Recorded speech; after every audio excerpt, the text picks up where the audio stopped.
Election Day is coming up next Tuesday. One of the races on the ballot is for the 2nd District Congressional seat in Kansas. One campaign ad in that race from Republican Jake LaTurner accuses his Democratic challenger, Michelle de la Isla, of supporting efforts to defund police. In this edition of Truth Be Told, 41 Action News anchor Bryant Madrick takes a closer look into the claims against the Topeka mayor.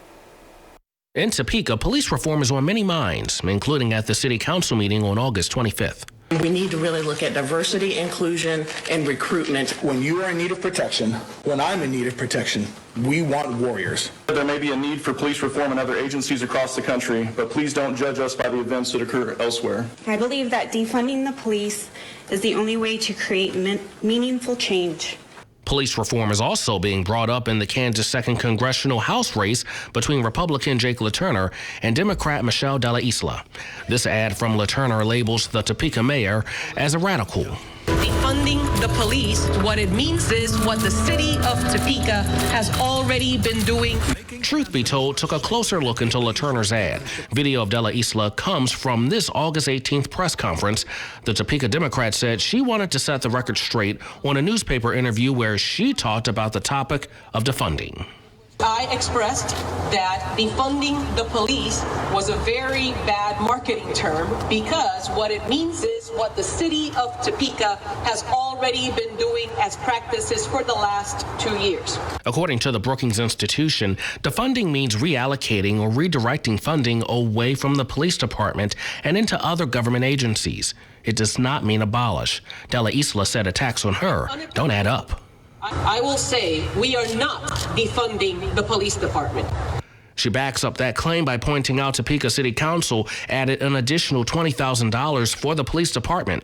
Council minutes show the body approved the money to address homelessness and mental health issues.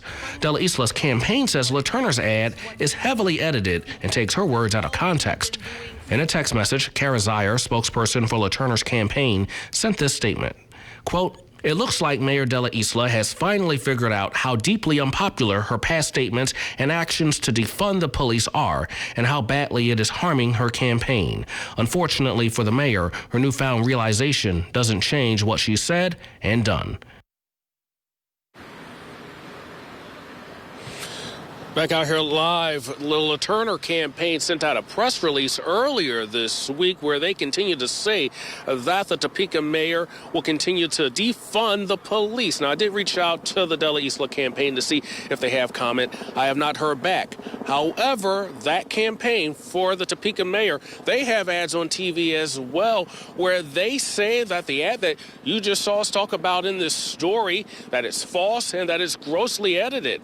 Well, they also have another ad also slamming LaTurner, tying him to former Kansas Governor Sam Brownback. So let's recap all of this. Both sides really pulling out all the stops heading up into Election Day. On the LaTurner side, they're not happy with de la Isla's ads because they don't like the comparison between LaTurner and Brownback. Meanwhile, on the other side, they don't like the comparison between de la Isla and the topic of defunding. So certainly, as we get closer to Election Day, it appears to get pretty nasty. Reporting live, I'm Bryant Madrick, 41 Action News.